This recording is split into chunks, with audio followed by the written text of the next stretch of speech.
세상 참 재밌네. 이거 무슨 병인가 봐.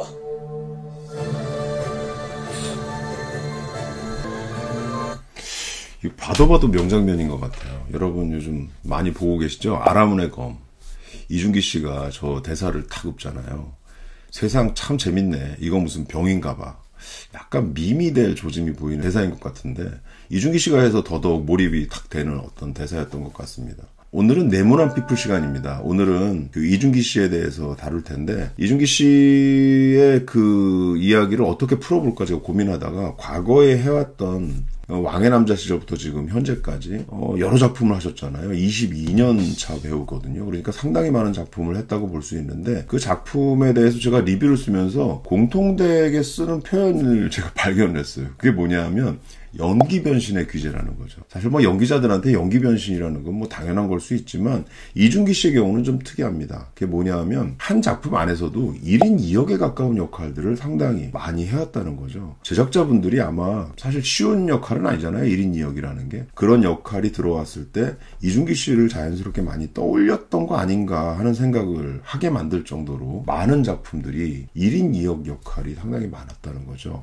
먼저 아라문의 검부터 얘기를 하면 사실 이게 아스달 연대기의 후속작이잖아요. 근데 아스달 연대기는 아시겠지만 다 송중기 씨가 주연을 맡았죠. 근데 이 은섬 역할을, 은섬이자 사야 역할을 지금 이준기 씨가 그대로 이어받아서 하는 건데 어떤 면에서는 주연 배우를 바꾼 거죠. 그럼에도 불구하고 지금 아라문의 검에 대해서 배우 바꾼 거에 대한 이야기들은 거의 안 나오고 있어요. 이게 무슨 뜻이냐면 그만큼 이준기 씨가 이 역할을 잘 소화하고 있다는 거죠. 첫 등장부터 그런 부분들을 상당히 많이 상쇄시킨 면들이 있는데 이준기 씨는 기본적으로 액션 연기 기본적으로 되고요. 굉장히 멜로도 기본적으로 잘 풀어내는 역할을 갖고 있고 이미지적으로 보면 어떤 면에서는 좀 여성성이 보이는 약간 섬세한 면들의 이미지를 갖고 있으면서 동시에 굉장히 강렬한 카리스마를 드러내는 남성성 이것도 동시에 갖고 있어요. 이준기 씨는 남성성과 여성성 동시에 뭔가 액션과 멜로 이런 것들을 완전히 넘나드는 그런 연기를 상당히 잘 소화하는 배우이거든요. 이미지적으로 아마 많은 분들이 그렇게 좀 떠오르실 거예요. 딱 보면 굉장히 꽃미남의 하여튼 미소년의 얼굴인데 그 얼굴을 굉장히 뭔가 강렬한 액션을 소화할 때는 뭔가 좀 다른 남성성의 카리스마 같은 것들을 확 드러내는 그런 역할들도 소화를 하거든요. 아라문의 검에서도 마찬가지입니다. 여기서 이제 사야와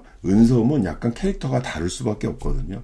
은섬은 이 시족들을 이끄는 재림 이나이신기라고 불리죠. 그런 이 전쟁의 선봉에 나서는 그런 인물인데 사야는 그 아스달의 전투를 이끄는 인물로서 조금은 전략적인 계산을 하는 그런 인물이거든요. 그래서 두 명은 사실은 조금 결이 다릅니다. 드라마 안에서는 쌍둥이로 나오지만 두 사람이 살아온 배경이 다르고 그 안에서 어떤 삶을 살았는가에 따라서 이게 캐릭터가 좀 달라진다고 볼 수 있는데 사야가 좀 더 권력적인 측면들 그 다음에 그거를 정치적인 것들로 이게 풀어내는 그런 인물이라면 은섬은 그거보다는 굉장히 뭔가 혁명을 일으키는 혁명가의 이미지를 더 갖고 있죠. 그래서 송중기 씨도 물론 아스달 연대기에서 잘 했지만 아라문의 검에서 이 두 역할은 확실하게 이준기 씨가 잘 해내고 있다. 저는 그렇게 생각합니다. 그래서 두 사람이 같이 만나는 장면이 있었는데 그 만나는 장면에서도 굉장히 자연스럽게 느껴졌어요. 이게 똑같은 얼굴인데 다른 인물처럼 느끼게 해줘야 되는 부분이잖아요. 근데 그거를 잘 소화하고 있고 아라문의 검은 이제 특이하게 재미난 부분들이 뭐냐 하면 두 사람이 만나잖아요. 근데 만나고 나서 그날 습격을 받고 결국 둘 다 쓰러지는데 사야는 아스달로 돌아가야 되는데 사야가 돌아가는 게 아니라 은섬이 아스달로 들어가는 거죠. 사야로 오인받아서. 그래서 이게 위치가 바뀌게 되는 이런 좀 왕자와 거지 컨셉의 이야기가 들어가 있는데 이 부분이 상당히 재미있습니다. 그래서 지금 현재 은섬이 아스달에 들어가서 거기서 깨어나서 거기서 이제 타냐를 만나는 아까 얘기했던 그 타냐를 만나는 그 장면인데 저 장면이 명장면일 수밖에 없는 게 타냐는 여기서 지금 사야로 생각하고 있잖아요. 이 인물을. 그래서 그냥 자연스럽게 사야와 대화하는 것처럼 대화를 하고 있는데 이 옆에서 이걸 바라보고 있는 은섬 입장에서는 굉장히 그 감정을 주체할 수가 없는 거죠. 굉장히 오랜 세월 동안 그리워했던 연인을 앞에 두고 이 사야인 척 연기를 해야 되는 상황인 거니까. 근데 그 안에서 저렇게 그 평상시에 본인들이 습관적으로 둘이 나눴던 그 대사를 통해서 자기가 은섬임을 싹 드러내는 장면입니다. 그래서 그 장면에서 타냐가 깜짝 놀라죠. 아, 은섬이구나, 사야가 아니라. 그 부분을 굉장히 연기적으로 아주 잘 풀어냈다고 생각을 합니다. 아라문의 검에서 이 1인 2역의 연기도 대단하지만 원래 이 이준기 씨는 액션과 멜로를 넘나드는 이런 역할들 상당히 잘했어요. 그래서 액션 연기, 이제 몸을 쓰는 연기를 기본적으로 잘한다는 거고, 멜로 연기도 잘 들여다보면 거의 액션 연기처럼 멜로를 소화합니다. 그게 뭐냐 하면 얼굴이나 이런 근육들을 상당히 많이 쓴다는 거죠. 그래서 남들보다 감정 표현을 하는 데 있어서 얼굴의 표현을 굉장히 좀 과장이란 표현이 좀 그렇지만 또 강렬하게 이거를 뭔가 끄집어내는 그런 배우라고 볼 수 있습니다. 자, 이제 초창기로 돌아가면 이준기 씨가 초창기부터 어떤 과정을 거쳐서 지금 현재 아라문의 검에 이런 1인 2역, 한 인물이 여러 가지 역할을, 여러 감정을 왔다 갔다 넘나들면서 마치 우리가 이 중국의 이 태양별이에 보면 병검이라고 있잖아요. 샥샥샥 얼굴 바뀌는 거. 이렇게 자유자재로 얼굴을 바꾸는 연기를 하게 됐는가 한번 들여다본다면 좀 흥미로울 것 같습니다. 왕의 남자를 얘기 안 할 수가 없는데, 왕의 남자에서 공길이라는 역할을 맡았잖아요. 근데 이 공길이라는 역할이 그냥 된 게 아니라 1000대1을 경쟁률을 뚫고서 들어와서 이 역할을 맡은 거거든요. 근데 거기서 아시겠지만 성소수자 역할이죠. 남사당패에서 이 줄타기를 하는 어떤 연희자인데 성소수자 역할로서 여성성이 굉장히 강조된, 여성성이라기보다는 이렇게 표현하면 더 좋을 것 같아요. 모성애를 훨씬 더 많이 가진 인물로서 공길이라는 캐릭터를 정말 잘 소화를 했죠. 그래서 그 당시에 많은 분들이 이준기 씨에 대해서 뭐라고 표현했냐면, 물론 그때 드라마 했던 것과 연관돼서 얘기를 한 건데, 꽃미남이라는 표현을 상당히 많이 썼어요. 그 다음에 왕의 남자의 이 공길 이미지가 너무나 강렬했기 때문에 향후에 도대체 이 역할에서, 이 이미지에서 이준기 씨가 어떻게 벗어날 수 있을까, 이런 고민들을 많은 분들이 얘기를 했거든요. 다음 작품으로 제가 좀 놀랍게 본 게 개화늑대의 시간입니다. 우리 흔히 얘기해서 개늑시라고 얘기하는데, 이 개화늑대의 시간은 한 인물이 두 역할, 그러니까 두 인물의 역할을 동시에 해야 되는 그런 부분이었거든요. 여기서 보면 개화늑대의 시간이 이수연이라는 인물과 K라는 인물, 이 두 인물을 넘나들어요. 이 작품에서 이 이준기 씨는 언더커버로 조직에 들어가서 뭔가 이 사건을 캐는 그런 역할을 하는데, 그 안에 언더커버로 들어간 이 인물이 기억을 잃어버려요. 그래서 완전히 그 조직 원처럼 생활하게 되는 거죠. 그러다가 나중에 기억이 되돌아오면서 자기가 여기에 뭔가 정보를 캐기 위해서 언더커버로 들어온 사람이었지 하는 거를 깨달으면서 정체성 혼란을 일으키거든요. 그래서 이게 개와 늑대의 시간입니다. 개인지 늑대인지 알 수 없는 어떤 시간대를 얘기하는 건데, 그 시간대의 정체성 혼란을 이 인물을 통해서 보여준다는 거죠.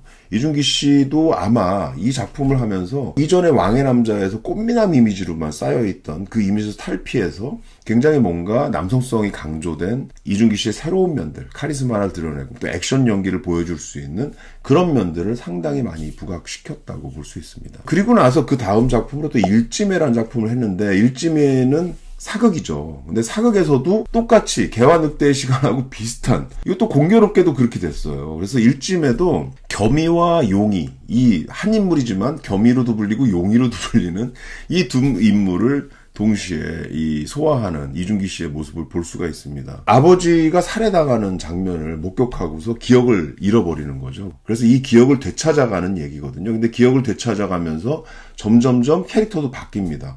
그래서 일지매로 활약하는 그런 이야기를 그려내고 있어요. 그러니까 이 작품도 어떻게 보면 개와 늑대의 시간의 사극 버전 같은 그런 느낌으로 우리한테 많이 전달이 되는데, 이준기 씨도 이 안에서 1인 2역을 한 거나 마찬가지라고 볼 수 있겠죠. 같은 인물이지만 다른 성격을 완전히 보여줬기 때문에. 그리고 이제 그 이후에 나왔던 악의 꽃이라는 작품 역시도 우리가 빼놓지 못하는 작품일 것 같습니다. 왜냐하면 악의 꽃이라는 작품도 똑같이 이준기 씨한테 이 두 얼굴을 가진 모습을 연기하게 만들었거든요. 여기도 이준기 씨가 연기하는 인물이 두 명입니다.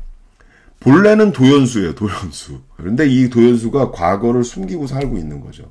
그러면서 어떤 이름으로 살고 있냐면 백희성이라는 이름으로 살고 있어요. 여기서 이제 가정을 꾸려서 이 문채원 씨가 아내인데 같이 살아가는 그런 모습이죠. 그래서 어떻게 보면 단란한 어떤 자상한 어떤 남편의 모습으로서의 그 백희성이라는 인물이 있는데, 사실은 알고 보면 과거의 도연수라는 인물은 뭔가 범죄에 연루돼 있다는 느낌을 주는 거죠. 그리고 연쇄살인범이 아닌가 이런 생각을 하게 만들어요, 드라마가 계속.